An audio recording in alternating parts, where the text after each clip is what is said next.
Good morning, কেমন আছেন সবাই? আজকে একটা নতুন ব্লগ নিয়ে চলে এসেছি। আজকে শুক্রবার সন্ধ্যাবেলা, তাই এই অফিস গোটানোর পর হঠাৎ করে বন্ধুরা মিলে ঠিক হলো যে একটুখানি চা খেতে যাওয়া যাক। এখানে একটা ইয়েমেনিজ কফি শপ আছে, যেখানে মোটামুটি কলকাতার যেমন দুধ চা চিনি দেওয়া সেটি পাওয়া যায়, আর তার সাথে একটা ইয়েমেনিজ কুকিজ পাওয়া যায়, যেটা হুবহু আমাদের নোনতা নিমকির মতন খেতে। এছাড়াও কিছু টাইপের কুকিজ আছে যেটা আমাদের যে বেকারির বিস্কিট বা মাসির দোকানে যেই টাইপের বিস্কিট পাওয়া যায় সেরম সর্ট অফ খেতে। তাই সবাই মিলে চলে এলাম এই কফি শপে। একটুখানি নিয়েছি ওই সেসামিওয়ালা বিস্কিট, যেটা নিমকির মতন আর খুব খাস্তা, আর তার সাথে নিলাম একটুখানি আদানি টি। এই আদানি টি একটা পটে বেশ অনেকটা থাকে।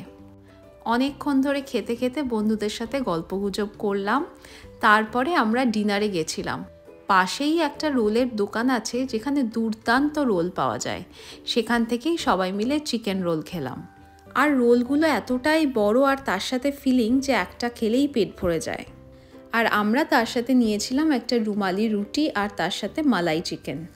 রুমালি রুটিগুলো বেশ বড় বড়, তাই ওই একটা খাওয়াতেই আমার পেট ভরে গেছে। কালকে রাতে ফিরে আর আপনাদের সাথে কথা হয়নি। আজকে দুপুরে উঠতেও একটু লেট হয়ে গেছে। কালকে শুক্রবার হঠাৎ করে প্ল্যানটা হয়েছিল বলে আর বিরিয়ানি বানানো হয়নি, তাই চিকেনটা ম্যারিনেট করাই ছিল। ভেবেছিলাম শুক্রবার বিকেলে একটুখানি বিরিয়ানি বানাবো, তাই আজকে শনিবার দিন ঝটপট করে এটাই বানিয়ে ফেললাম। আর শনিবার মানেই তো নানা ধরনের কাজ, একদম গ্রসারি থেকে শুরু করে লন্ড্রি থেকে শুরু করে ঘর পরিষ্কার থেকে শুরু করে সব রকম। তাই এই বিরিয়ানিটা ওয়ান পট মিল বলে আর সেরম করে কিছু বানাতে হয় না। এটা বসিয়ে দিয়েই ঘরের কাজে লেগে পড়েছিলাম। ঘরের কাজগুলো একটু সেরে রাখলে তাহলে লাঞ্চের পর একটুখানি বেরোনো যায় বাইরে। আর আমি তার সাথে একটুখানি স্যালাড বানিয়ে নিয়েছিলাম। এই প্লেটগুলো বেশ অনেক দিন হয়েছে কেনা হয়েছে, কিন্তু কখনোই খাওয়া হয় না, তাই ভাবলাম আজকে যখন বিরিয়ানি করেইছি এই প্লেটগুলোতেই খাই। ঘরের বেশ কিছু পেন্ডিং কাজ ছিল। দুপুরবেলায় আমি খুব একটা ঘুমাই না বলে সেসব কাজগুলো সেরে নিয়ে এখন বিকেলেই 5টা সাড়ে 5টা মতন বাজে। জেনারেলি আমরা এই চায়ের দোকানটায় আসি, বসে একটুখানি চা খাই, বাট আজকে একটু তাড়া আছে বলে চাটা এখানেই নিয়ে নিলাম। একটুখানি মেরি বিস্কিট দিয়ে চা খাবো। এই দোকানের সিঙ্গারাটাও হয় খুব সুন্দর। এখানে চিকেন সামোসা বলেও একটা পাওয়া যায়, সেটা বেশ 2 রকমের চাটনি দিয়ে দেয়, খেতে দুর্দান্ত হয়। চা খেয়ে আমরা ওয়ালমার্ট এলাম। সারা সপ্তাহে যে গ্রসারিগুলো করার থাকে একেবারে এই শনিবার করে নিই। এই মার্চ মাসে সবে সামার পড়বে, তার আগেই দেখুন বিভিন্ন টাইপের আইসক্রিম চলে এসছে। যদিও এখানকার লোকজন পছন্দ করেন সারা বছরই আইসক্রিম খেতে, শীতকালেও ইকুয়ালি এনজয় করেন। এই অ্যালফেন্সো ম্যাঙ্গোটা খেতে কিন্তু দুর্দান্ত।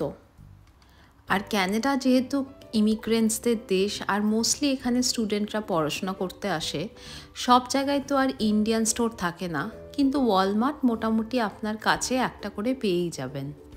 আজকে চলুন আপনাদেরকে দেখাই যে যদি কাছে একটা ওয়ালমার্ট থাকে, মোটামুটি আমাদের ইন্ডিয়ান গ্রসারিতে যা যা লাগে সেটা কিন্তু পাওয়া যায়। মেনলি কিছু সবজি তো কমন থাকেই, যেমন আলু, পেঁয়াজ, ফুলকপি, বাঁধাকপি, কাঁচা লঙ্কা, গাজর, বিনস, সেইগুলো সবই ফ্রেশ সেকশনে পাওয়া যায়। ফলের মধ্যেও মোটামুটি কলা, আপেল, কমলা লেবু, যেগুলো আমরা খেয়ে অভ্যস্ত, সেইগুলো পাওয়া যায়। আর যদি ধরুন কিছু স্পেসিফিক সবজির দরকার হয়, যেমন ধরুন করলা থেকে, ভেন্ডি থেকে, পটল থেকে, ঝিঙে থেকে, এইগুলো ফ্রোজেন সেকশনে কিন্তু পাওয়া যায়। ফ্রোজেন সেকশনের সবজি কিন্তু ইকুয়ালি ফ্রেশ হয়। যখন একদম প্লাক করার সিজন থাকে তখন সবজিগুলোকে এনে ভালো করে ধুয়ে ওটাকে ফ্রিজ করে দেয়। তার আরেকটাও সুবিধে হচ্ছে আপনাকে আলাদা করে আর ধুয়ে কাটতে হবে না, ডিরেক্টলি আপনি রান্না করতে পারবেন। সেরকম স্ন্যাক্সের মধ্যে ইডলি থেকে, সিঙ্গারা থেকে, বিভিন্ন টাইপের পকোড়া অবধি সব কিছুই কিন্তু ফ্রোজেন সেকশনে পাওয়া যায়। আর মিষ্টির মধ্যেও বিভিন্ন টাইপের মিষ্টি পাওয়া যায়, মিল্ক কেক থেকে রসগোল্লা, গুলাব জামুন, এগুলো খেতে কিন্তু দুর্দান্ত হয়। ফ্রিজার থেকে বের করে বেশ খানিক্ষণ রেখে দিতে হয়, আর মোটামুটি এই 1 থেকে 1.5 মিনিট মতন মাইক্রোওয়েভ করলেই একদম ফ্রেশ। দেখেছেন এখানে পনির পকোড়া থেকে, গোবি পকোড়া থেকে, আলু টিক্কি থেকে, ইভেন রোল অবধি। নান রুটি তো পাওয়াই যায়, তার সাথে এমনি আলুর পরোটা বা ভেজ কাঠি রোল সেগুলোও কিন্তু পাওয়া যায়। তাই হয়তো একটা লম্বা ফ্লাইটের পর আশেপাশে কোনো দোকান না পেলে আপনি ওয়ালমার্টের যদি ফ্রিজার সেকশনটা চেক করেন, অনেক টাইপের ইন্ডিয়ান খাবার দাবার কিন্তু পাওয়া যায়। কোনোদিনও যদি ম্যাঙ্গো রসমালাই পেয়ে থাকেন, একবার ট্রাই করে দেখতে পারেন, খেতে কিন্তু দুর্দান্ত হয়। ওটা মোস্টলি ব্রাডেরই পাওয়া যায়। আর যদি আপনি চান যে এমনি হোম স্টাইল থালি, তাহলেও কিন্তু সব মিলিয়ে পাওয়া যায়। এটাতে থাকে পনির থেকে, ডাল ফ্রাই থেকে, তার সাথে একটুখানি রাইস থাকে, রুটি থাকে, 2 রকমের সবজি, তার সাথে মিষ্টি, একদম প্রপার একটা থালি। বাড়িতে নিয়ে গিয়ে 1-2 মিনিট মাইক্রোওয়েভ করলেই কিন্তু ফুল ফ্লেজেড ডিনার। যদিও হয়তো ফ্রোজেন রেডিমেড খাবার বলে সব সময় খাওয়া উচিত না, বাট এই কখনো সখনো যখন একটু ইমার্জেন্সি বা আর্জেন্ট সিচুয়েশন থাকে, তার জন্য 1-2 ঘরে সবসময় রাখাই যায়। স্পেশালি 1-2 মিষ্টির প্যাকেট একটুখানি যদি ঘরে রাখা যায়, বা এমনি টাইপের কোনো মোমো, তার সাথে পকোড়া বা সিঙ্গারা, তাহলে হয়তো চট করে কোনো গেস্ট চলে এলে অ্যাটলিস্ট ওইগুলো মাইক্রোওয়েভ করে সাথে সাথে সার্ভ করা যায়। অনেক এমনিও দিন হয় যেদিন হয়তো বাইরে বেরোতে ইচ্ছা করছে না, বা বাইরে মারাত্মক স্নোফল হচ্ছে, বা হয়তো সবে ঢুকলাম তারপরে হয়তো নোনতা কিছু খেতে ইচ্ছা করছে।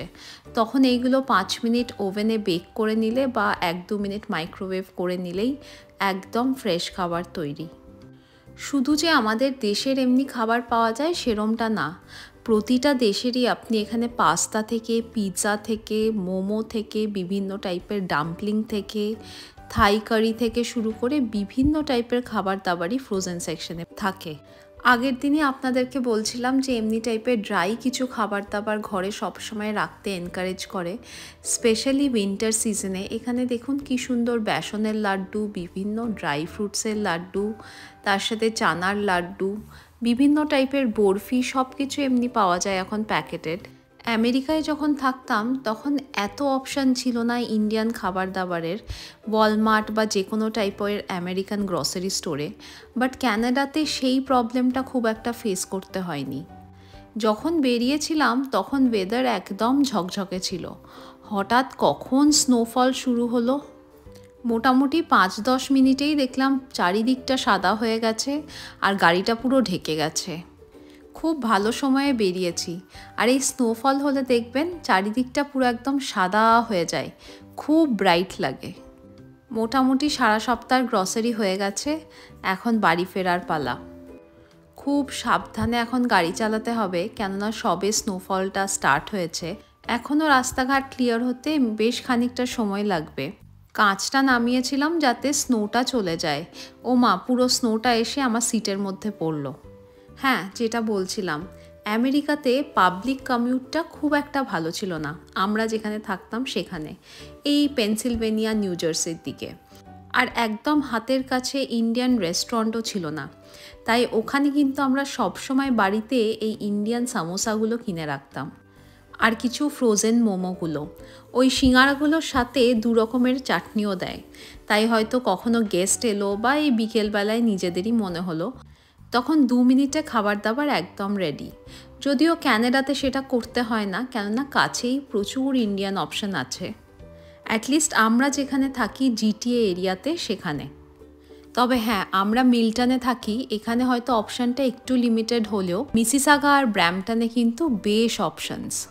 হ্যাঁ, এই সব দিকে হয়তো বলতে পারেন যে দেশকে মিস করি, যেহেতু ওখানে পাড়ায় পাড়ায় চপ সিঙ্গারার দোকান, আর গলিতে গলিতে একটা করে চায়ের দোকান, আর তার সাথে রোল চাউমিনের। আর যখন অফিস থেকে ফিরতাম তখন বিভিন্ন জায়গায় একসাথে কাকিমারা বসে রুটি আর তড়কা বিক্রি করতেন, আর প্রত্যেকটা পাড়ায় থাকতো একটা ফুচকা কাকু আর একটা ঝালমুড়ির দোকান। গল্প করতে করতে এখন পৌঁছে গেছি আজকে সকালের বিরিয়ানিটাই আজকে রাতের ডিনারে, আবার একটু রায়তা বানিয়ে নিলাম তার সাথে। আজকের ব্লগটা তাহলে এখানেই শেষ করছি। আপনারা জানাবেন যে এই ব্লগটা আপনাদের কেমন লাগলো। আপনারা সবাই খুব ভালো থাকবেন, সবাইকে খুব ভালো রাখবেন। Until next time, take care, by.